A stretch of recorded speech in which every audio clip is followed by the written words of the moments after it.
There's two main ways in which active transport differs from diffusion, and that is that active transport will see molecules be moved from areas of low concentration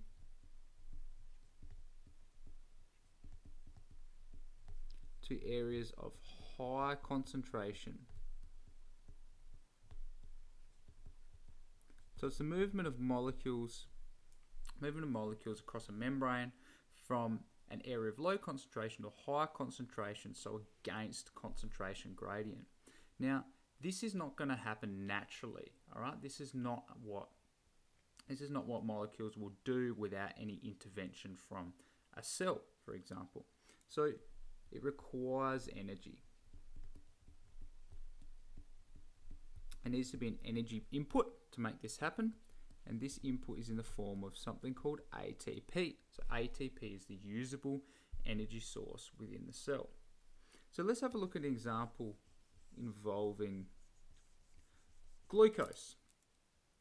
So let's say we have some glucose molecules here.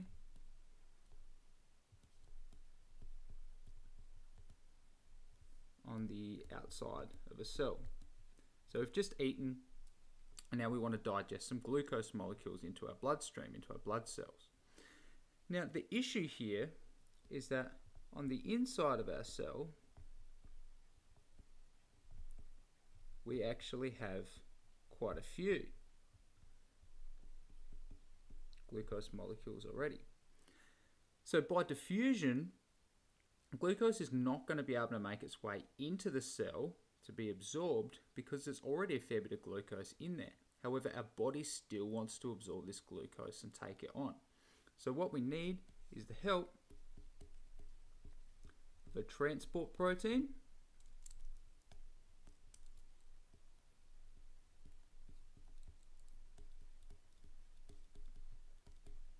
and we're also going to need an energy input. So this transport protein is going to need to be powered by ATP, where ATP will be converted to something called ADP and a P. So don't stress over that too much for now. Just know that ATP is required. It's converted to ADP and P to give energy to the transport protein, or power to the transport protein, because it's forcing something to move against the concentration gradient. It's making glucose go where it doesn't want to go naturally. So a transport protein will have a little site in it that will be able to house a glucose molecule.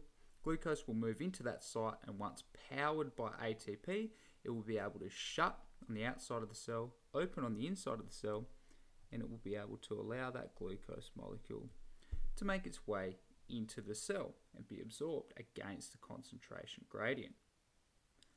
Another example of where active transport is required is in neurons or nerve cells. So what happens in neurons is from one nerve cell or one neuron to the other, they pass on electrical messages, and this involves the transfer of sodium and potassium ions.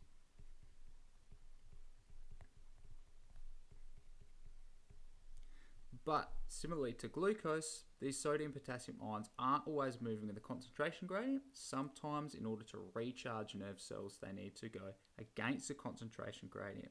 So what this requires is a protein pump, so somewhat similar to the transport protein, but it's allowing things to happen a little bit more continually. It's not a sort of start-stop as a transport protein. And it also requires energy. Once again, usable energy in the cell is in the form of ATP.